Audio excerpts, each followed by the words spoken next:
prosím pekne, takto vyzerá, keď prídete sem s tým, že tu ešte neboli žiadni barmani, nikto, že celé toto je asi v takom stave, ako sa to vlastne necháva, keď sa zatvára.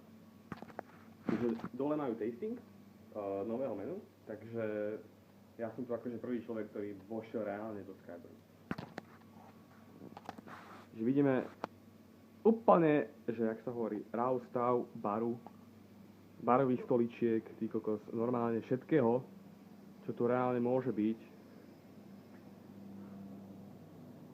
No extrém.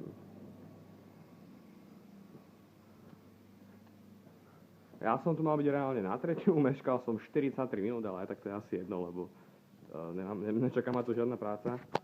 Maximálne tak pripraviť pár vecí do baru a tým som v podstate na dnešný deň skončil. A som teda do 6, odkedy sa otvára.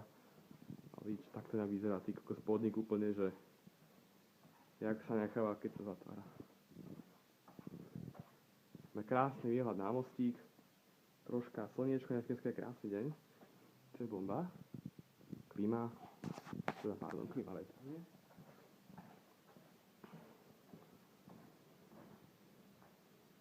Máme sexy zrkadielko.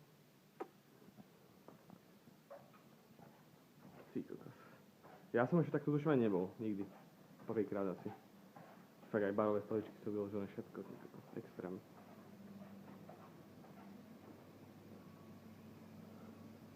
World class. Bartender selection. Jo. A to by bolo. Cheers.